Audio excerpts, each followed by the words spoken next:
Have you heard the weird tales of the Whistler?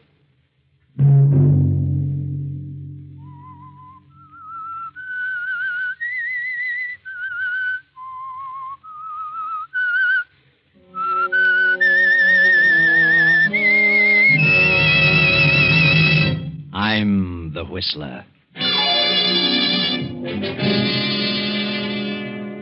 Gentlemen, we 7 scientists have banded together because the government of Austria is in deadly peril. We have evidence that Austria is being dangerously undermined by the Nazis, and that nothing is being done from the standpoint of the law to prevent it. We have therefore resolved to take measures into our own hands and prevent this chaos. At our next meeting, we shall present the names of those in high places who attempt to divide and conquer, and shall decide then as to what action shall be taken against them. And such was the organization in which Hans Minkler, the young, mild-mannered biologist of Vienna, suddenly found himself a member. Hans Minkler, whose whole life was dedicated to the preservation and the saving of human life. Hans Minkler, referred to by his classmates as the man who couldn't kill a fly. Saturday night, and again CBS presents The Whistler.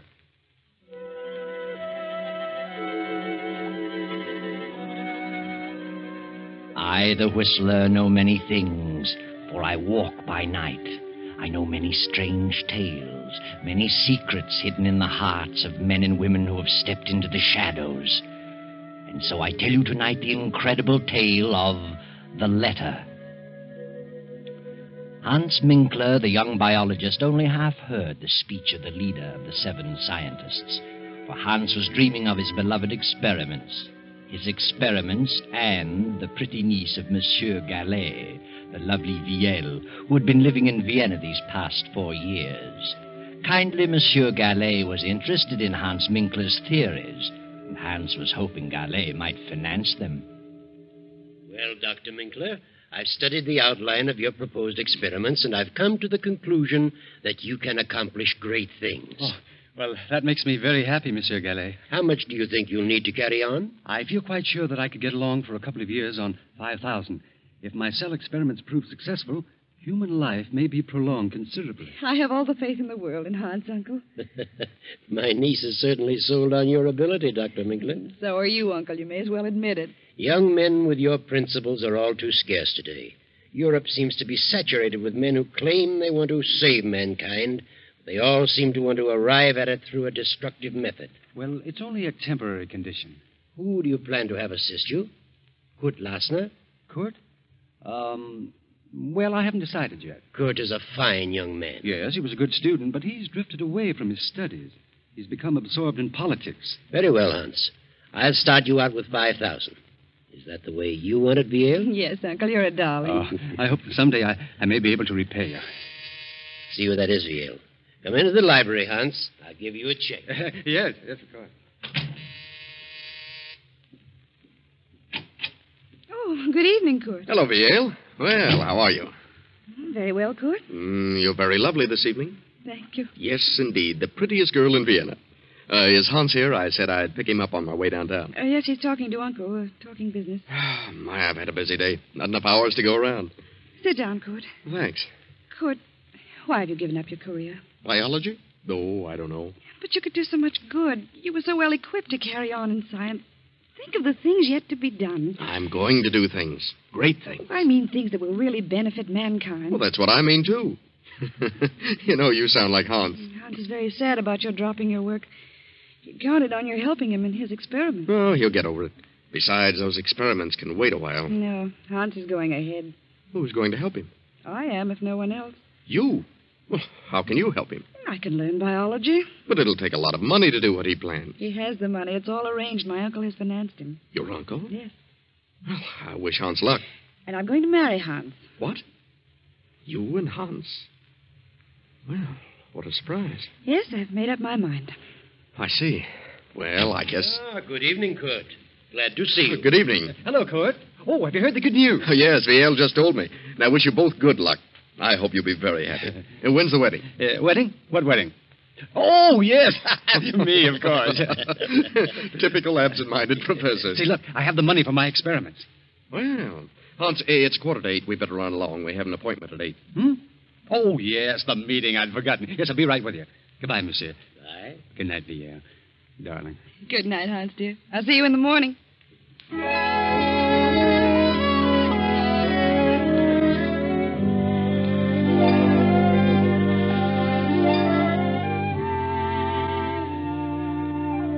So Hans Minkler reluctantly attends his second meeting, and with Kurt Lassner joins the 5 scientists in the darkened room.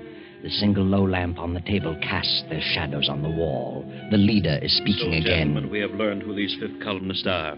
So it is our duty as loyal citizens to take action against these men. We have learned who the leader is, and naturally he must be the first one to go. In this envelope I have his name. We will now draw lots to select the one among us to carry out instructions which will be read later. Are you ready with the straws, Kurt Lassner? Ready, sir. This is an old and simple method, but since there are only 7 of us, it will suffice. Proceed, Kurt. Yes. 1, 2, 3, 4, 5, 6, 7. All of us have drawn, sir. Good. Here's the envelope containing the name of our victim. Who has the short straw? Well, I guess I have. Hans Minkler. Here's the envelope. But before you open it, we must tell you what the committee has decided to do about this man. He is to die. Die? And that task has fallen to you. You mean this man is to be murdered? Exactly. What? You don't know me, gentlemen. I'm a saver of life. I wouldn't consider such a thing for a moment. Herr Minkler, you are a member of this group. You know our secrets. It will be best for us and for you if you completely forget your scruples. Oh, but I can't belong to a society with such diabolical purposes. Why, I didn't realize what this was all about. Oh, no, I withdraw. It's too late to think about withdrawing. Do you mean that you actually expect me to kill someone? You have been selected. You are fools. Oh, I couldn't kill a fly. I couldn't harm a living thing if the whole country went up in smoke. This is the most ridiculous thing I've ever heard of. You're not scientists. You're a band of madmen. Fiends. Sit down, Hans Minkler. We're not a band of madmen, and we are not fiends. We are loyal patriots of Austria who are determined to save our country. Any one of us might have drawn that straw. Well, I don't want to be a party to such a plan. I'll not commit murder. Unfortunately, you know too much about us now to pull out. And suppose I refuse? Then you will accomplish nothing. Not only will we eradicate our selected victim, but we'll see to it that you are eradicated with him. Who is this victim? Open the envelope. Very well. What? Why, you are insane. The whole lot of you. Monsieur Gallet is the soul of honor. Monsieur Gallet is one of the most honest men I've ever met. Monsieur Gallet is the leader of the Nazi party. I don't believe it. Why, I'm to marry his niece. Did you say Monsieur Gallet? Yes, you know that's ridiculous, Court. He'd never do such a thing. Gallet is the leader. We have proof. He also has a very lovely niece. And I'm sure you'd want nothing to happen to her. Would you, Herr Minkler? No. No, I wouldn't. But you must give me time. Time to think. There is nothing to think about. It has been decided. Gallet must be exterminated within 12 hours. Very well. And there's nothing else for me to do. Good night, gentlemen. Good night, Herr Minkler. And remember, if you don't accomplish this task within 12 hours, we will be forced to take care of you. And if we can't find you, we will find the girl. Yes, I understand. Good night.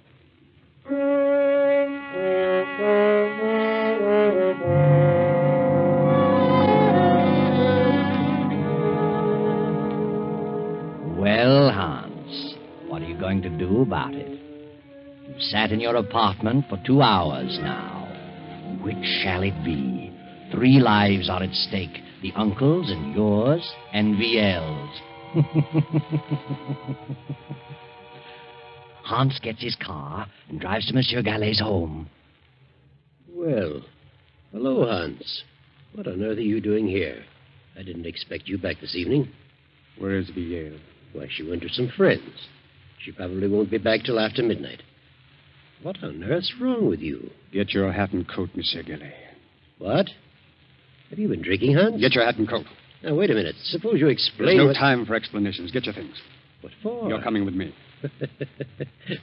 I was just ready to turn in. You better run along, Hans. You feel better in the morning. Put up your hands, Monsieur Gillet. What? This is the funniest thing I've ever encountered. Have you really got a gun in your pocket? I have. I hope you don't force me to prove it. Well, this is certainly a surprise. The meaning of all this? I've just discovered that you're the leader of the Nazis who are trying to undermine the Austrian government. Are you serious? Yes. Who told you such a thing? There's an organization which is determined to eradicate all Nazis one by one, and you are the leader. Read this. It says leader Paul Gallet. Death. This is the maddest thing I've ever heard of. I've been highly active in anti-Nazi work. They say that's merely a cover-up. Are you a member of this secret organization? Yes. You've been selected to kill me? Yes. It's unbelievable that you, Hans Minkler, could be mixed up in such a thing. I think you're being hoodwinked. I am an anti-Nazi. If you plan to kill me, you must belong to the Nazi organization. Get your things and come along. What do you intend to do with me? That's all planned. Come along. Very well. No, you. Give me that gun. You fool. No, don't. You don't.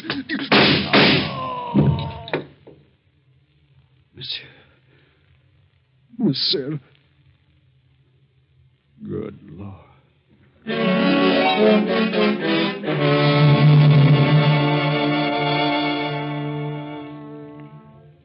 Hans stands staring at the body of Monsieur Gallet for a few moments. Then, in a daze, he turns out the lights, closes the library door, and returns to his apartment. For the remainder of the night, he sits at his desk staring into the darkness, lost in thought. And then morning comes, and Viel at her home opens the library door and...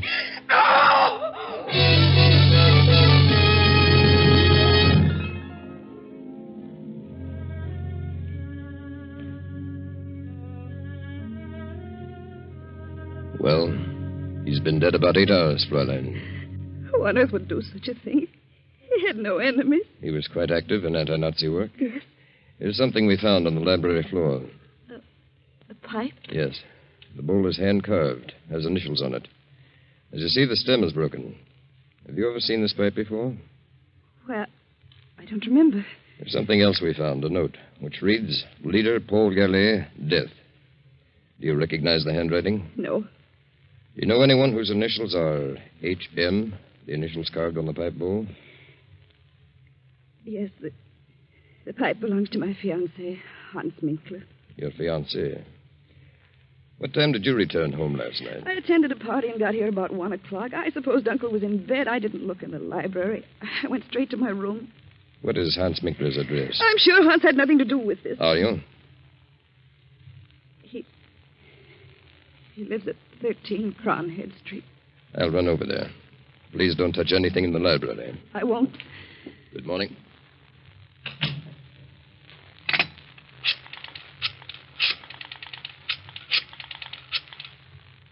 Kurt, something terrible's happened. Uncle was murdered last night.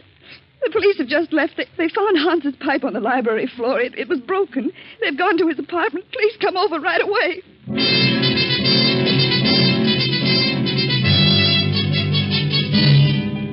Hello, Hans. This is Kurt. The police found your pipe in Gallet's library. They're on their way to your place. You've got to get out of the country immediately. Don't wait a moment.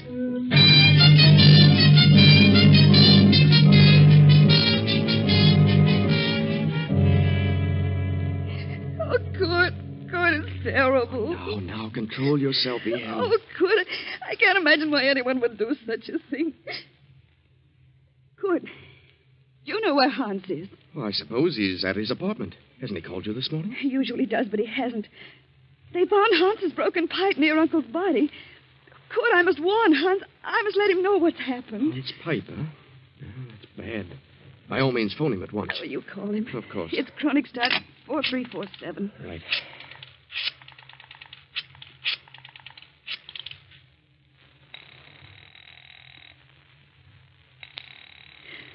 It's ringing. He must be there. He would have answered by now. Where could he be? I haven't the slightest idea. But he always calls me before this. Kurt, it isn't possible. It can't be. Now, just try to control yourself, Yale. Oh, see who it is, Kurt. Special delivery. Sign here, please. Well, thank you. Who's it for? For you. Kurt. It's from Hans.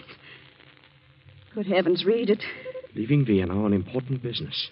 Contact me at 16 Rue de Roche, Paris, under name of Pierre Cabot, H.M. Well, I don't understand it. What does he mean? What important business? Why should he disappear like this? I've no idea, but it does look strange. Your uncle is murdered and Hans disappears. Oh, but what motive could he have had? But they found his pipe near Uncle's body. You know Hans had nothing to do with it. I'll admit he's always been rather peculiar, never seemed to let loose, always seemed to be on his guard, but I can think of no reason for this. What could this important business be? He never told me of it. And why on earth should he go to Paris under an assumed name? That is strange. Kurt, that officer said something. What? Well, you know that Uncle was active in anti-Nazi work. Do you suppose it could be a Nazi? Oh, why not? But who? Who do we know that's a Nazi? I certainly Wait don't. a minute. You just said that you felt Hans was always on his guard. Do you mean you felt he was concealing something? Well, there have been times when I've felt that, but on the whole, I've thought of him as a slow-thinking, absent-minded professor. But it does seem strange that the moment Uncle gave him the check, that this should happen and he should disappear. Maybe he went to visit our old pal, Jean Renault. You remember Jean? He was one of our classmates. But I have a strange feeling that Hans wouldn't go away like this, without telling me beforehand, unless something were wrong. Do you suppose that Hans has been deceiving us all along? What makes you ask that? Well, it suddenly occurred to me that he spoke French without the trace of an accent. And I remember Jean Renault said once that he spoke English without an accent. So what? Well, if he did, where did he learn to do that? Certainly not by living in Vienna all his life. Oh, I see what you mean. Why didn't he tell me beforehand that he was leaving? But he wrote you this letter. Yes, but it wasn't written by the Hans I know. Oh, I think you'd better forget about it. Good. I didn't tell you this. The police found a note on the floor. It said, Leader Paul Gallet, death. It must have meant that Uncle was an anti-Nazi leader and he was sentenced to die. And if this ties in with Hans' disappearance, then Hans must have been connected with the Nazis. Oh, darling, you're getting yourself all worked up. You don't think Hans was a Nazi? Well, I'll admit the way you've got it all worked out, it sounds plausible, but if he was a Nazi and he's left the country, what can we do about it? He won't come back. But why should he go to Paris? Well, Jean Renault was a good friend of ours. I'm sure Jean knows nothing about Hans being a Nazi. Jean would never suspect him. Maybe Paris is his next assignment. Nazis are just as busy in France as they are here. Let's see that letter from Hans. He says here, contact me 16 Rue de Roche, Paris. That's Renault's address, 16 Rue de Roche. Oh, good. I just can't believe it. How could I have been such a fool? I'll see who it is, darling. I'm Captain Gruber from police headquarters. Oh, come in, Captain. Sorry to trouble you again, Fräulein, but we went to Herr Minkler's apartment. He wasn't there. He wasn't. His car has not been in the garage all night. That's strange. We found this writing on the notepad on his desk. Is it his handwriting? Yes. He's written the same two words over and over again, Gallet and Lier, as though he tried to make up his mind about something. But what's become of his car? The car's been found. Where? In a public garage. From all indications, Minkler's left the country, probably for France. Oh, why France? We've discovered that Hans Minkler is a French citizen. A French citizen? Well, he always led us to believe that he was a native Austrian. Now, we'll want to check things over a little further. We'll be back this afternoon. Please don't disturb anything. No, we won't. By the way, what is your name, sir? Oh, my name is Kurt Lasner. Good day. Kurt, what did you see? What were you looking at just then? What do you mean? What startled you on Uncle's desk? Well, nothing at all. Here, let me see. Good heavens, I see it. Here on the desk blotter, Uncle's handwriting, it says, Find Hans Minkler. And it was Hans. It was. Uncle was trying to tell us who did it. Maybe. To think that he could be so low as to take Uncle's money and then kill him. Oh, please, Viel. I just can't believe it. I won't believe it. I mustn't. Well, I'm sorry to say that all the evidence is certainly against him. Oh, come, Viel. Try to get this off your mind. Try to get some rest. The police will take care of everything. Oh, yes, Kurt. I guess you're right. If Hans did do it, he'll pay. He's the one who'll do the suffering. Believe me.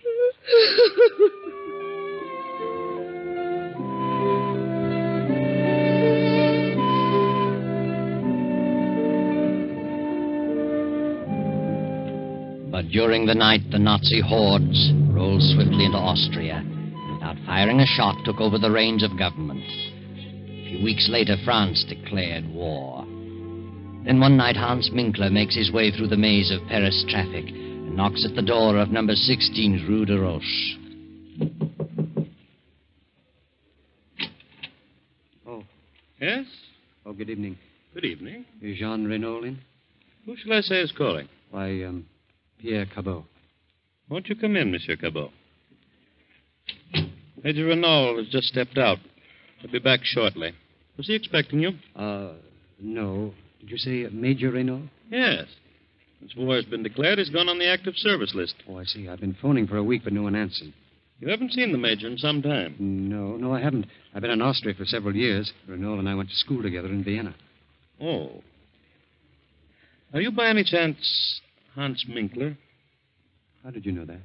Why are you traveling incognito? Well, where is Renault? I regret to inform you that Renault has been in Africa for some time. He's due back in a few weeks, however.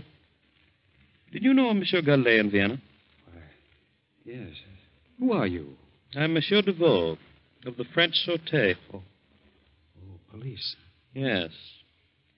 Did you ever accept any money from Monsieur Gallet? Why are you asking me these questions? You never accepted money from Gallet? No.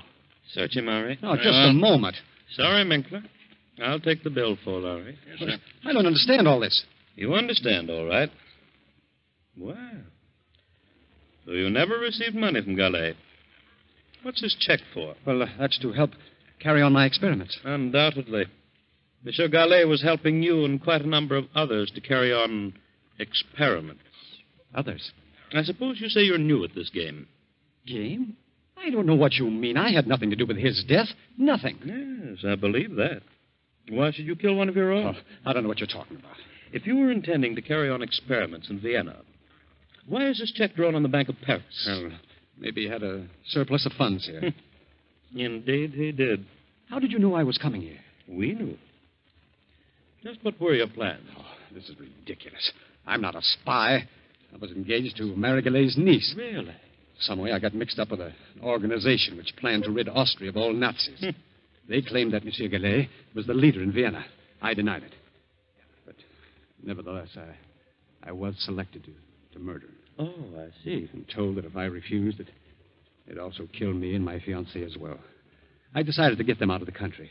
I went to Galet's home. My fiancée was not there. I knew there was no time to lose. So I tried to take him away by force. He was suspicious of me. We suddenly got into a scuffle. And then someone behind me fired a gun. I don't know who it was.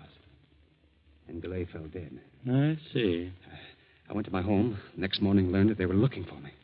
I got out of the country, and in a roundabout way, I came to Paris. A good story. But it doesn't hold water. Gallet was a Nazi leader, and there's too much evidence against you, Minkler. Come on. Let's go now to headquarters.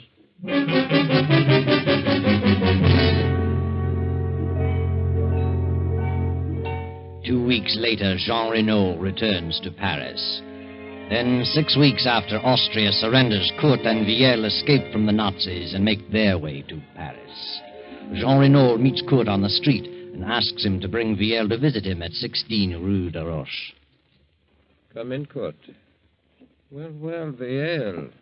It's been a long time. How are you? Excellent, thank you. So you two are married. Well, my congratulations. Though I didn't expect it to work out quite this way. No? Why not? Well, I always had an idea that you might marry Hans Minkler. Well, one never knows. No, Kurt. One never does. By the way, have you seen Hans? He's in Paris, been here for several weeks. Has he? Yes. Don't tell me you haven't seen him. Well, he told us he was coming to visit you. Oh, yes. He's in Paris. I wasn't here when he arrived. He left several notes. I found them when I returned. But do you know where he is now? Yes. Would you like to see him? Yes, I would. Hans is dead. Dead?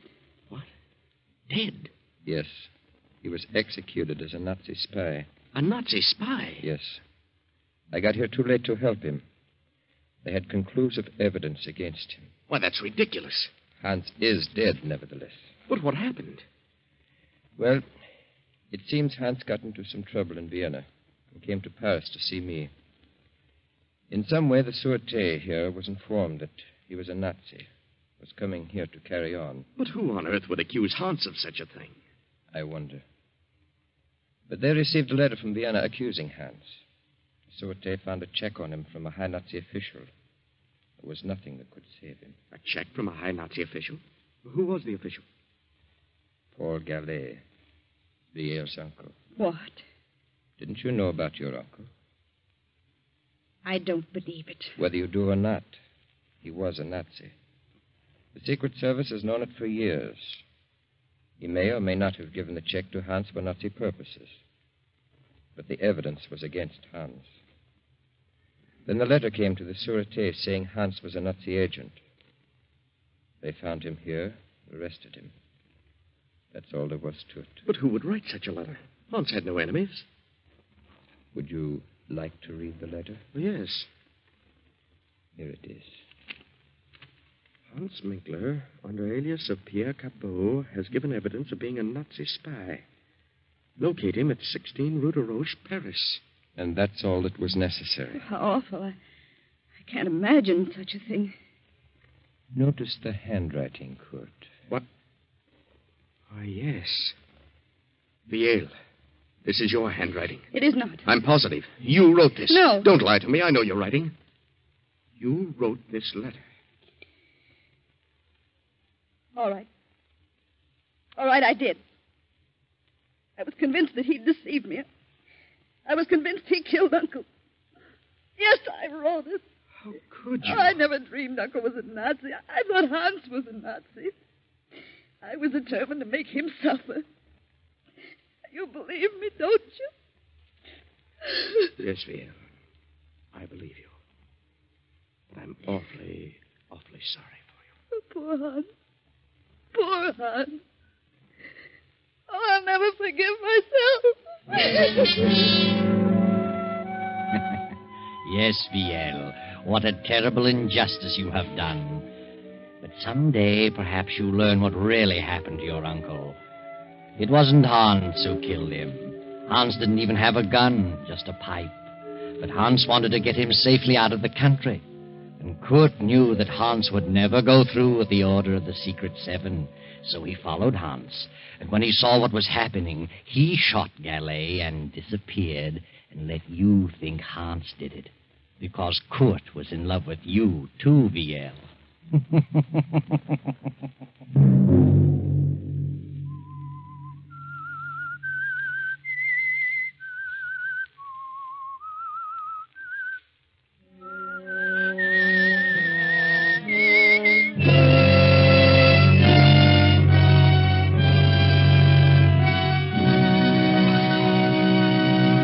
CBS has presented The Whistler. Original music for this production was composed and conducted by Wilbur Hatch.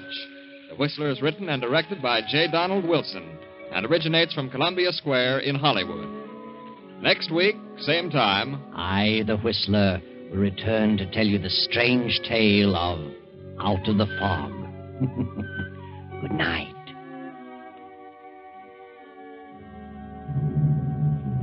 this is the Columbia Broadcasting System.